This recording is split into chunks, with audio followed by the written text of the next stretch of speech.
What if everything you've been taught about reality is false?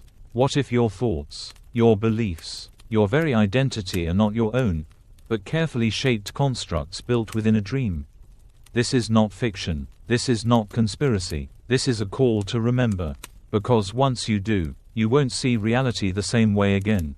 We've been told that we live in a world governed by rules, by logic, science, and material limitations. But as we begin this journey together, suspend what you think you know. Let go of your beliefs about who you are and what is real. Because the truth is not waiting in front of you, it has always been inside of you, waiting for you to wake up. Part 1. The awakening begins. What if everything you've ever been taught about life, about who you are, is a lie, not out of malice, but out of momentum, a lie passed from generation to generation, wrapped in tradition, coded in culture, sanctioned by science, and enforced by systems that never wanted you to ask the one question that undoes the whole illusion. What if I am not what I think I am? It starts young, doesn't it? That feeling. You're in school, learning how the world works. They tell you about atoms, about gravity, about history, but deep inside, something doesn't sit right, something doesn't feel whole. You look around at other kids laughing, memorizing facts, pledging allegiance to the script, and you wonder, why do I feel like I'm playing a part in a play I never auditioned for? They told you the world is made of matter. They told you your thoughts are byproducts of brain chemistry. They told you your soul is an idea, a metaphor, a myth. But something in you never quite believed it. Something in you remembered. Let's talk about the double-slit experiment. A cornerstone of quantum physics. A mystery so deep even Einstein called it spooky. You fire particles at a screen through two slits. If unobserved, they behave like waves, multiple possibilities, existing at once, a cosmic maybe. But the moment you observe, they become particles. They collapse into one outcome. Observation collapses possibility into reality. In other words, you don't see what exists.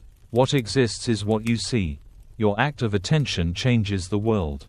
Think about that. Long before physics had particles, sages had wisdom. The Vedantic seers of India said the world is Maya, an illusion projected by the mind.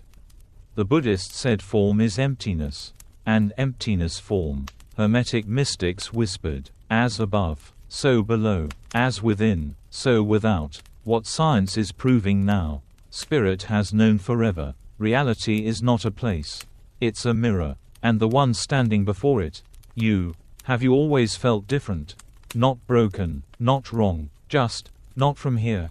You look at the rules of this world and feel them scrape against your skin.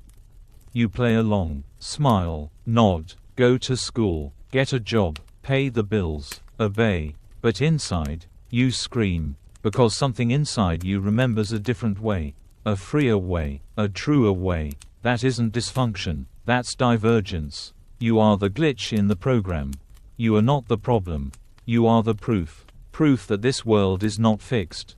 It is code. And you are the coder. Let's zoom in. Your conscious mind is the thinker, the narrator. But the subconscious, it's the engine. It doesn't argue, it doesn't analyze, it executes. Whatever emotional state you live in, fear, love, lack, abundance, your subconscious says, yes, let me render that for you. It is the hidden programmer of your simulation. And its language, feeling. If you feel unloved, you see evidence of rejection. If you feel powerful, the world bends to your will. This is not philosophy. This is physics, frequency, resonance. You are not reacting to life. You are radiating it, like a transmitter, like a projector, like a god. So what happens when you stop reacting? When you stop being the victim of your circumstance, and start being the conductor of your consciousness? Reality doesn't argue, it adapts. The simulation isn't fixed, it's fluid. And when you remember this, you do not become enlightened. You realize you always were. Part 2. You are not in the matrix. You are the matrix. Reality does not exist independently of you. That's the first truth most never dare to digest. Not because it's too complicated, but because it's too powerful. If everything around you responds to your beliefs, your focus, your emotions, then nothing is happening to you. It's all happening through you. That sounds empowering, but it also makes you accountable. And for most people, it's easier to stay a victim than it is to awaken as a creator. Why? Because creation requires responsibility. If the simulation bends to your frequency, then every fear you feed, every assumption you cling to, every pattern you repeat, becomes part of the world you see. This isn't theoretical, it's observable, real. Let's return to physics. The double-slit experiment told us something shocking. Without an observer, there is no definite outcome. Without consciousness, there is no collapse into form. Reality is not fixed. It is rendered in real time by your presence. Just like a video game loads only the part of the world your character walks into. The rest, it's just potential. Waiting. For what? For you. That means the trees don't rustle because of wind. They rustle because you are there to see them rustle. Time itself may not be linear at all. From a deeper level, all potential outcomes, all timelines, all versions of you already exist. Your consciousness is the selector, the tuner. The timeline you experience is the one you emotionally align with. You don't walk through time. Time walks through you. If you constantly feel stuck in fear, you align with timelines that confirm fear. If you dwell in gratitude, you start to notice new doors open, ones that were always there, but you weren't vibrating in sync to see them. This is why detachment is not weakness.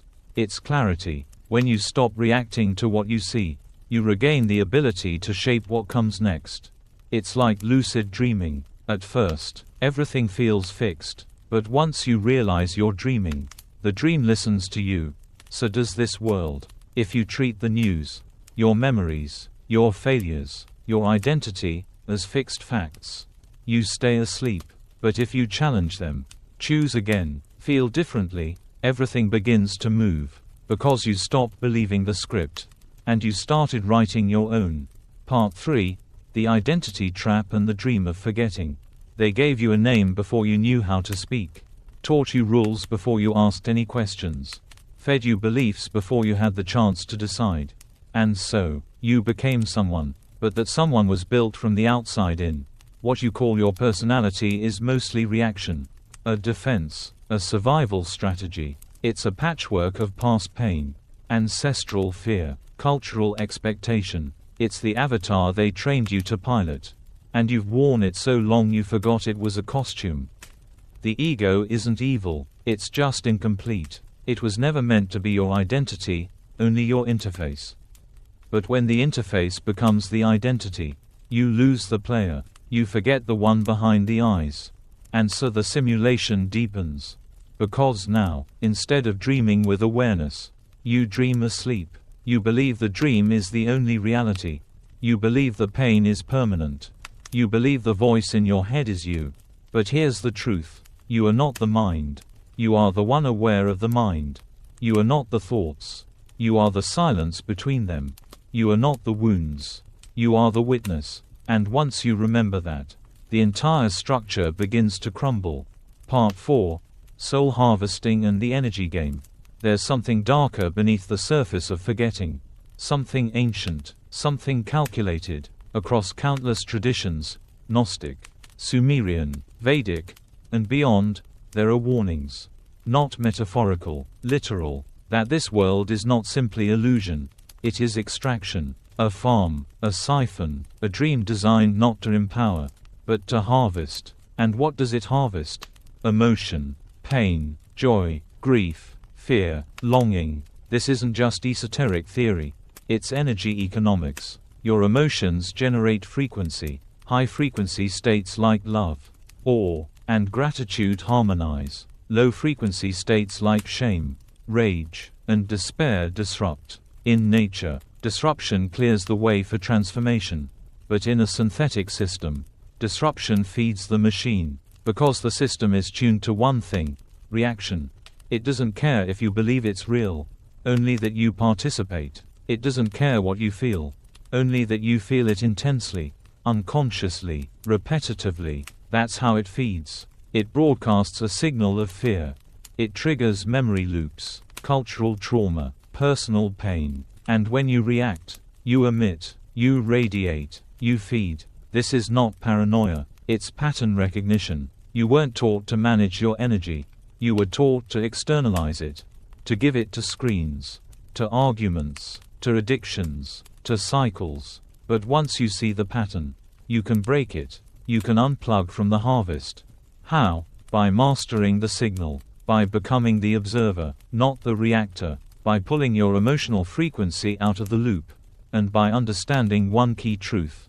What you do not feed cannot grow. When you refuse to provide energy to illusion, illusion must collapse, not through force, through starvation. The moment you feel anger rising and choose stillness, you crack the code. The moment you feel fear and meet it with breath, you become unharvestable. This is why the ancient masters taught silence. Why sages withdrew to mountaintops. Not to escape, to become unreadable, to emit on a frequency the system cannot decode. That is sovereignty, and it begins the moment you stop reacting to their story and start writing your own. Part 5. Rewriting the code. You've seen the game. You've stepped back from the storm. Now it's time to reprogram the source.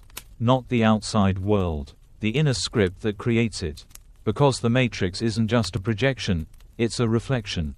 And what it reflects most faithfully is your subconscious. Not what you wish for. Not what you say you want. But what you believe you are allowed to have. That's the true code. It isn't logic, it's feeling. If you feel unworthy, the world obliges. If you feel chosen, the world responds. Because your subconscious mind is not a thinker. It's a receiver. It accepts repetition as truth, emotion as instruction, and habit as programming. So if your life feels stuck, it's not because you lack potential. It's because your subconscious is running old commands, inherited fears, cultural assumptions, memories that aren't even yours, traumas passed through blood and bone. But all of it can be rewritten. That's the gift. Your subconscious is plastic, malleable, mutable. You reprogram it through repetition, through feeling states practiced like sacred rituals, through symbols, through mantra, through intentional silence. Every time you visualize a better life and feel it as real, you input a new command. Every time you rewrite a belief, I am not safe, becomes, I am eternal, you rewire the circuit.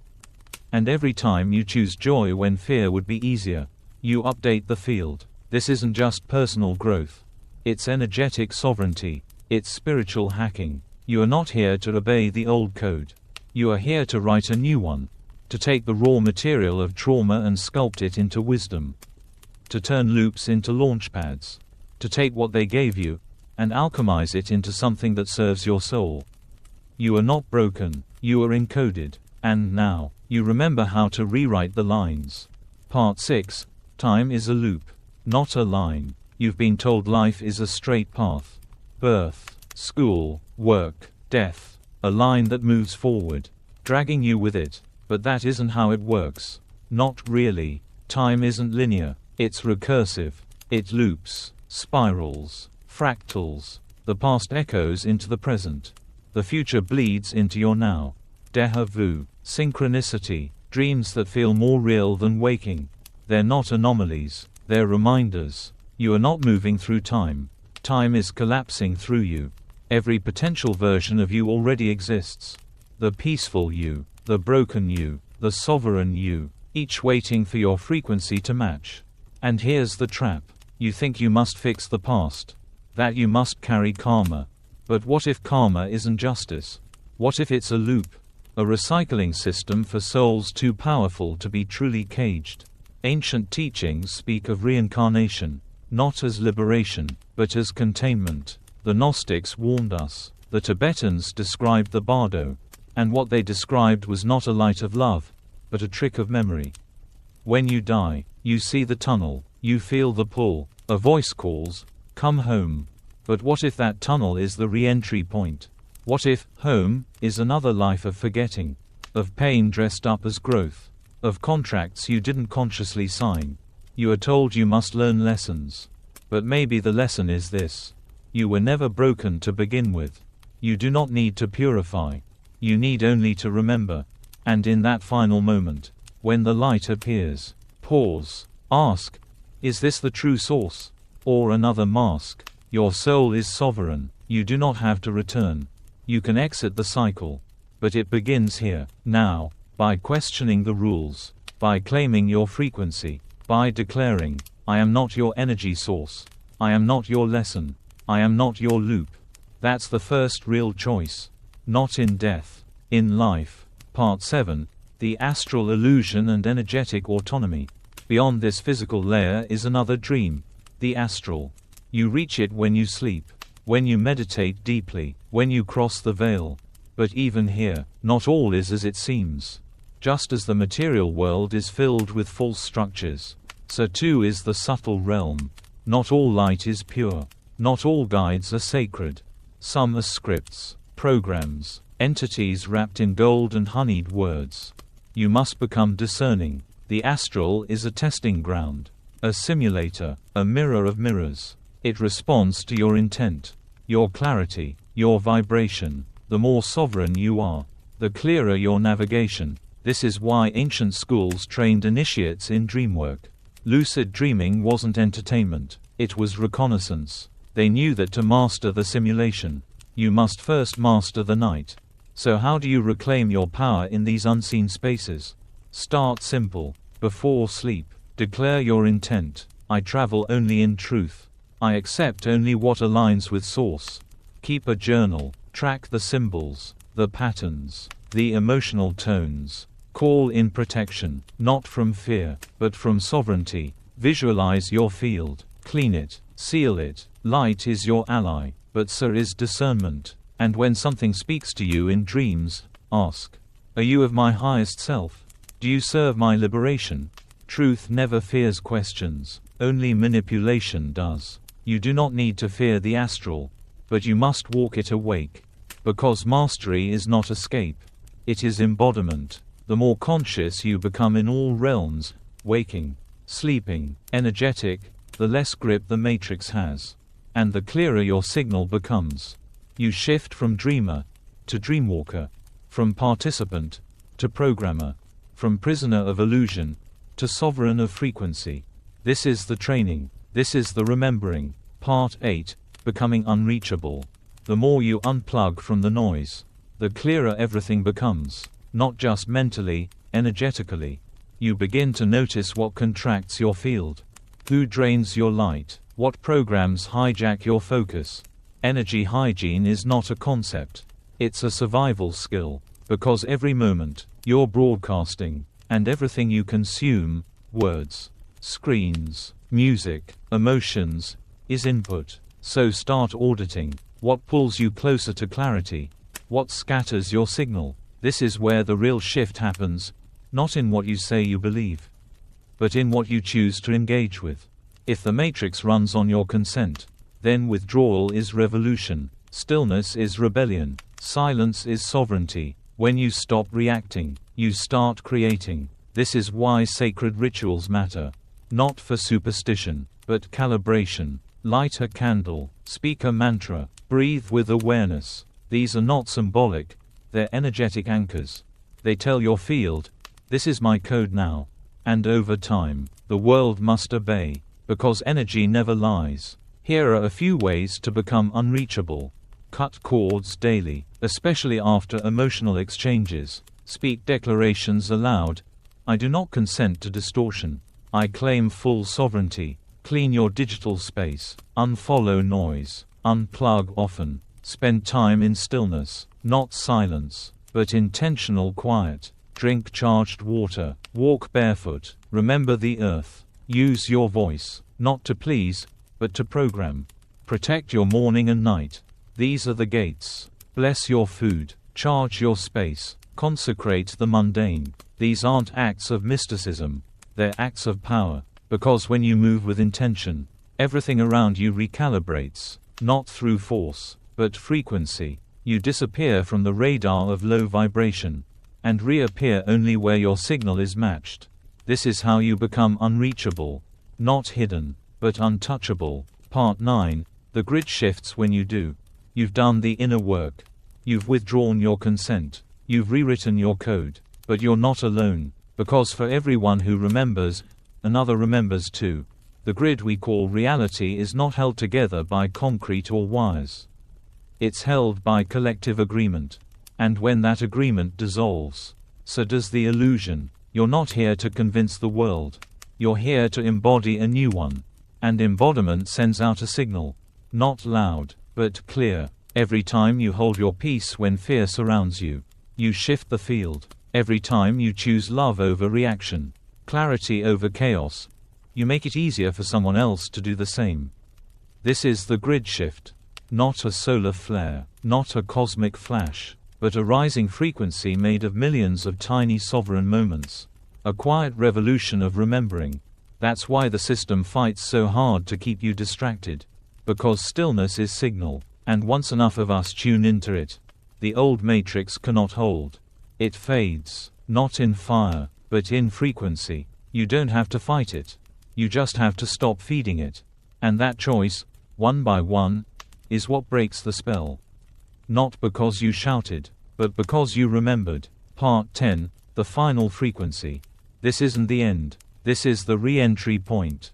Not into the system, but into yourself. You don't need another guide. You don't need more information. What you need is remembering. Not in the mind, in the cells, in the breath, in the quiet center beneath the noise. You've walked through illusions, seen the mirrors, heard the lies, and now the question becomes, what will you create? Because now you remember. You are not the character. You are the coder. You are not the echo. You are the original sound. You are not here to ascend away. You are here to become embodied truth. Every step you take in sovereignty recalibrates the grid. Every act of love without condition. Every breath claimed in awareness. Every boundary drawn in clarity. Reshapes the simulation, until the world is no longer something you survive, but something you sing into form. This is your time, not to awaken, but to remember that you never truly slept. Not to transcend, but to descend fully into who you truly are. Not to be saved, but to save your own signal from forgetting. You are the anomaly, the signal breaker, the one who sees through. So walk gently, but walk awake. The dream is bending, and you are the reason why.